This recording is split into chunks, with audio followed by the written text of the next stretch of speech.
Hello and welcome back. This is ESICON 2018 and in conversation we have Dr. Nilanjan Sengupta hailing from Kolkata. Hello sir, how are you doing today? The first very day here at ESICON 2018. Excellent, because we had an Endocrine Premier League that was a league-based debating session, first of its kind in ESICON ever, and I was the captain of the East Zone and very pleased to inform you that East Zone has become the champion. So I'm feeling great. Congratulations, Thank sir. you. And I think that's your trophy. And this is the so trophy. That's a quick view for our viewers out there. And I dedicate my win to all my very able team members who are very good speakers, to my supporters both inside and outside the hall who have voted me, and of course to the organizers who gave me the platform to show our prowess. So this has been for the very first time that such an initiative, EPL. So could you also tell us, tell our audience in detail what exactly EPL was all about, and how has your journey till this winning moment been so far? Yeah, that is something extraordinary, because we have debating sessions in our conferences. That is nothing new. But this was a short capsule debate. There were around 10 debates on different topics of endocrinology. The important thing is that was an almost extempore debate, because the topics were informed to us beforehand, but we didn't know out of 10 which 1 or 2 or 3 we are supposed to talk on, or whether in favor or against. So all of the participants were prepared on the 10 topics in favor and or against. That's one thing. Second, there was no audio visual props. Audio visual props were allowed, so making it truly sound like a debate. And the third part of it, it was a competitive one. There was scoring not only from the umpires or judges, so to say, and also with audience participation in scoring. So the audience voice was given much importance rather than those sitting on the podium.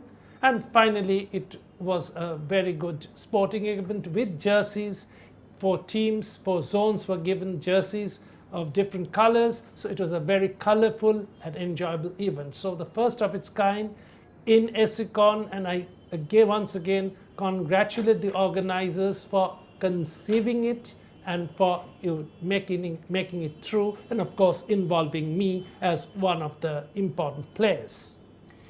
Wow, this has been interesting for sure, and as you mentioned, the audience were also the part of the voting. That has been truly interactive, and what a great support from the audience I'm sure your team must have received. I think the audience has supported us as well as my players, because it was not just a support for the East or the West or the North or the South. It was support for good oratory, support for science also. So I think in the end, of course, technically we have won, but in the end, actually, science has won. Also, sir, we would now want our audience to understand a quick overview about the evolution of endocrinology in India, and also how has been the journey with ESICON. This is the 48th annual conference, and what are your expectations from the upcoming days? Yeah. As a subspecialty or super specialty of medicine, as you look at it, endocrinology is a young science compared to cardiology, neurology, and others. Mainly these two. Endocrinology is relatively a young science. It's already continuously on the developing curve. It's growing, but it is very heartening to notice that it has grown in leaps and bounds. And the quality of conferences, like so far as ESICON is concerned, ESICON is growing.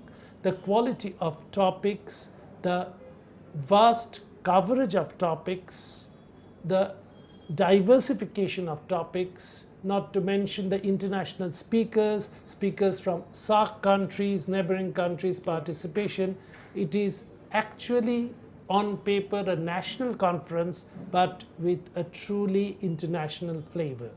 Absolutely, sir. We have 22 international speakers on board with us this year at ESICON 2018. And not only that, there are delegates from the neighboring countries too. So it's almost an international conference of that Correct. sort.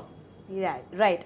Also, sir, we're talking about the topics that you just rightly mentioned, and management of type 2 diabetes, especially amongst the elderly, is something that our audience would be looking forward to hear from you. That's So- I'm supposed to talk on tomorrow. Yes. So, and my topic has been the management of diabetes, type 2 diabetes in the elderly, a fine balancing act. So that's very important, a fine balancing act, because in the elderly there are certain problems peculiar to them, like frailty, like more tendency to hypoglycemia, renal dysfunction, which precludes usage of many agents.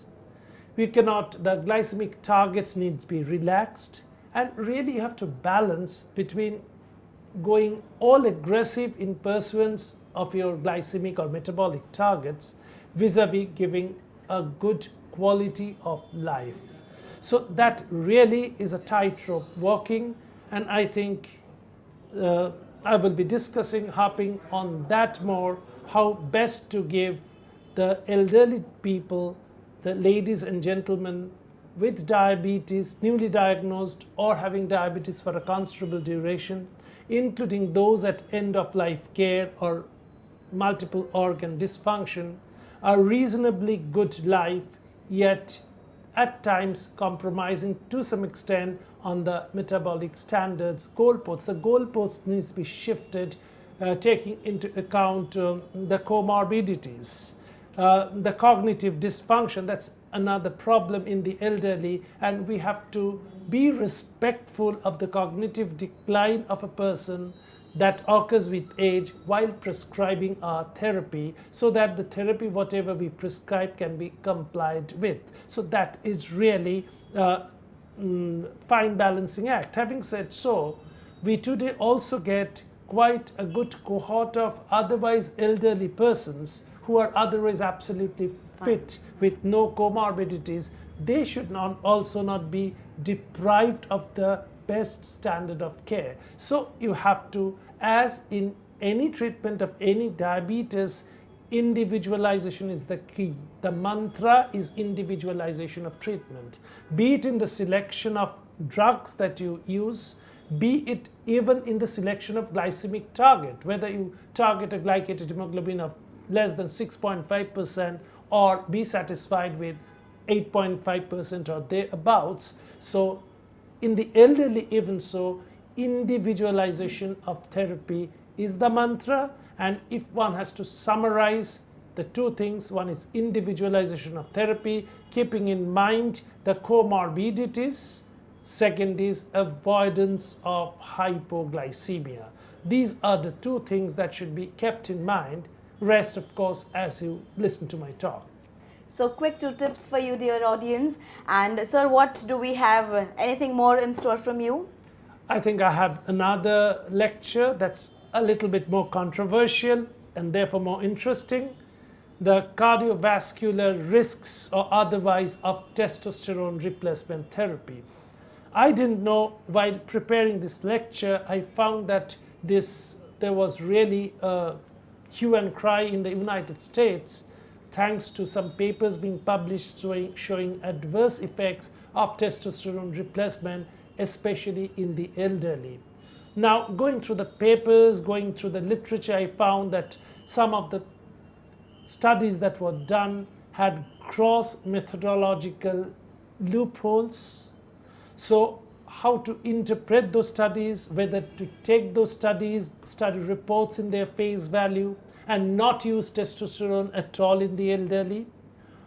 Again, that also would not be doing justice to some patients of hypogonadism in the elderly who would rather deserve it and derive benefit out of it. So again, here it would come as a tightrope walking, a balancing act. It cannot be that it is a strict no-no for every people who is elderly. At the same time, it cannot be, testosterone cannot be a blanket therapy for all patients whom you diagnose so-called having late onset hypogonadism or andropausin, whatever name you give the condition too. So that, I think, will stand out again to be an interesting talk. Sure. So I request all our audience and delegates to take a quick note on the sessions that Dr. Sengupta is going to present, and you do not want to miss the same. Thank you so much, sir, for joining in with us. Thank Before you. you leave, once again, congratulations to the entire East Zone on having won EPL here Thanks at a lot. SECon Thanks a lot. 2018. Thank you so much Thank for you. joining in.